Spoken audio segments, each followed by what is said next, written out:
Hi, friends. In our time together today, I'm introducing that beautiful tune, The Parting Glass, for us to play on our low and high D whistles. Now, it's listed on the session website as a march, but that's because of the time signature and the way that the session website handles categories. This is really a ballad or an air. Based on the fact that it tells a story. It tells about something, and it's a connecting with lives thing. So it's a ballad. What we'll do is I'll walk us slowly through the phrases of the tune. Now, I kind of want to say it has an A part and a B part, but it has when we think about that, they normally repeat. This has a first section and a second section and a transition between them based really on the flow of the way the words go, based on the common lyrics that we use today. So I'll play it through slowly so that I'll stand so you can see my hands. Then I'll have the play along with Scott's section where I play it at a moderate pace all the way through. We'll chat about difficulties you may experience. I'll share some ornamentation and expression ideas, and then I'll share some about the history of the tune. And in a couple of days, I'm going to play through the tune. And for our time together today, I'm introducing the tune on the MK Pro Low D. Beautiful whistle. And I'll put a link in the notes to this video as to where you could pick up an MK Pro if you would like. And I'll also stick a link at the very top of the notes to this video to the page on my website from which you could download the music and tabs for this beautiful tune. Now I want to think about the setting for the tune a little bit with that, because this is often a sung tune. And I'm going to say in a bit, I want you to listen to people singing it. It's often a sung tune, and therefore the core of the tune is pretty consistent, but the way it's sung doesn't sort of always completely reflect the way it's written. And that's why I've primarily categorized this as a ballad or an air, because you're telling a story. And when you're telling a story, you go a little faster in some places and a little slower in others. So anyway, with all that said, let me walk us through the very first part of The Parting Glass.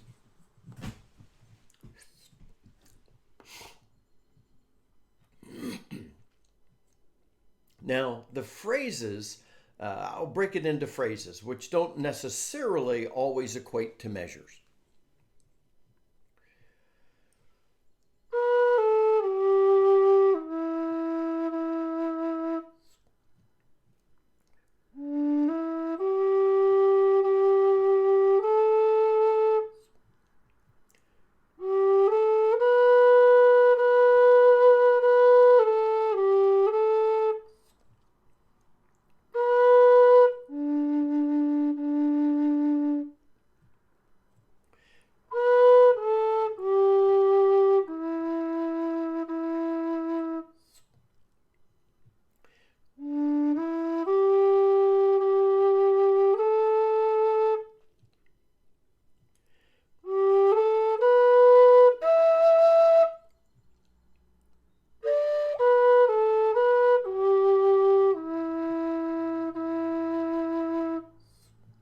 All right, that's the first kind of half of the tune. And if you're looking at the lyrics to the tune, that's going to represent like one verse would be covered by that. And then we transition to the next bit. Here's the second bit.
when you look at different transcriptions, you're going to see more fiddly bits added in a lot of places, and that's because what they're transcribing is often someone's version of the tune. So I'm trying to always drive these tunes back to the core so that you could ornament the core of the tune for yourself. Now, in the Play Along with Scott section, I'm just going to play through the entire tune, and I try and accentuate the movement of my fingers so that you could see what notes I'm playing.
All right, isn't that a lovely tune?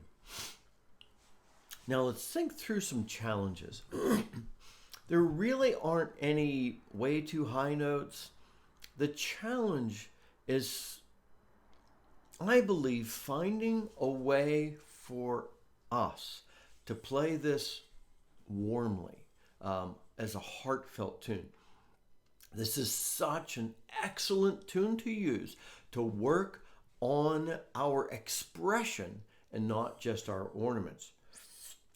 So the challenge is going to be in feeling the tune as you play it. And this is why, like I said a minute ago, and I'm going to say it again, listen to a number of people singing this tune and get a feel for the flow, and then attempt to replicate that on your whistle. And so speaking of that, with ornamentation and expression, the way you and I ornament a tune is dependent upon what mood we feel a tune is conveying. We use a particular set and sequence of ornaments when we think a tune is a happy dance tune. We do things a little differently when we're telling a story through a ballad. And you want the voice of your whistle to reflect and replicate some of the voice of a singer with a song like this. But you see, this tune, depending upon how you interpret it, is it thankful reflection of all the friends they've met and been with and wish they'd spent more time with them? Or is there a little tinge of sadness? What edge do you want to add into the tune? And you'll see that as you listen to other people singing it.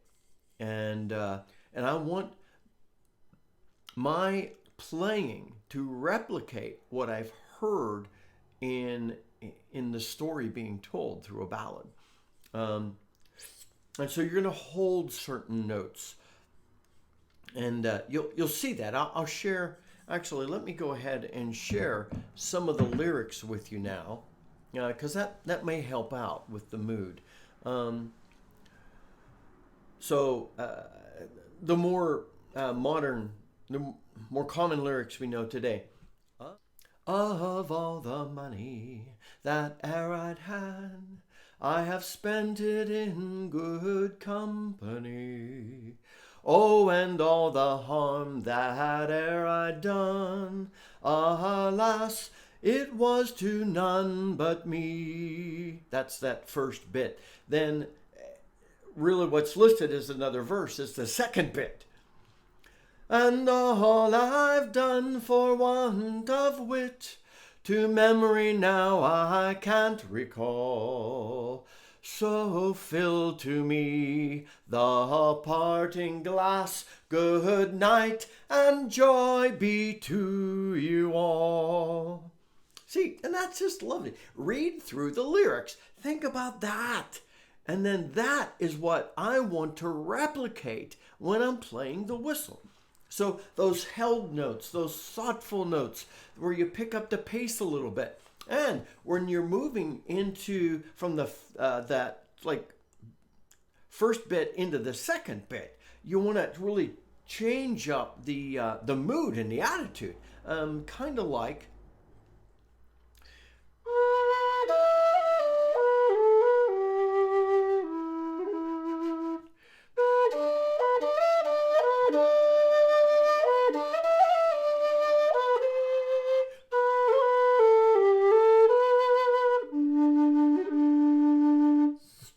You see, you're transitioning that second bit to something that's stronger. Like the first bit is a little more reflective, and the second bit is more determinative. And sorry, trying that out. So you're just gonna love playing it. If you don't already love playing it, it's so much fun. And like I said, I'll play it through in a couple of days. Let's think through the history of the tune some. This is a fascinating tune to which we have a pretty good history. And I don't want to get into too much because there are websites that, like I found a website that devoted not way too much information, but if I just wanted an overview, way too much information. So it's really cool. So there is a very old custom that dates back into the 17th century of offering someone a parting glass when they're leaving. And think of all the occasions in which that could be the case, and those are all the occasions to which the song could apply. Now, I'll get to that in a minute. So it's called The Parting Glass. I'm about to leave the party. I'm about to leave the dinner party. I'm about to leave the wedding reception, or a friend has died and is leaving, and we're raising a glass. And so, there are all kinds of ways to reflect on this. And so the tune, like I said, has its roots back into a 17th century practice, and therefore it's also called the stirrup song by some. Because if you're going to leave, you're going to get into the stirrups, they're going to hand you a glass, cheers, and you're going to be off after handing the glass back, obviously. So, and the lyrics of the tune, as we know them, because they've morphed through the years as well, and the lyrics actually exist longer than the current version of the tune as we know it, though there are versions of the tune through the years. But the tune, the flow of the tune as we know it, dates back into the latter half of the 18th century. Remember that tunes take on quite a life of their own as they travel different places and as they're used in different settings. This tune became very popular as an Irish Scots tune. It faded in popularity in Scotland when Auld Lang Syne came into its own in the late 18th century there in Scotland, but the parting glass remained very popular in Ireland. And so, and like I said, the tune is used in so many different settings. Leaving a party, or reflecting on leaving a party, reflecting as the lyrics do on leaving friends, a friend's departure at a funeral, or even in wedding toasts. So many settings. Like I said, there are a couple of sites that provide great detail, and the melody as we know it today was really kind of crafted and finalized in the book Irish Street Ballads that came out in 1939. And this is another tune that the most popular version that everybody bases theirs on came from the Clancy brothers with Tommy Makem. And so look up the lyrics, look up all kinds of versions of this tune, fall in love with playing this amazingly beautiful ballad. When I'm playing the whistle, you know, everybody likes specific kinds of music, and I love emoting through an instrument. And so I just think ballads are gorgeous for that. So, my friends, I hope this has been helpful for you. Please like the video if you've enjoyed it, because that helps YouTube spread knowledge of us. If you're brand new and just checking us out because of the tune, I'd love for you to subscribe. We have a phenomenal community of people learning to play the whistle together. I'm gaining so many new friends. We're helping each other out. It's not just me. This is a community of folks really pouring into each other's lives in great ways. I love the comments and everything that's going on. So, so if you play this tune, stick a comment down in the comments. Like, what's your favorite way to play it? That'd be great for us all to hear. Until next time, my friends, this is Scott Shade. Happy whistling.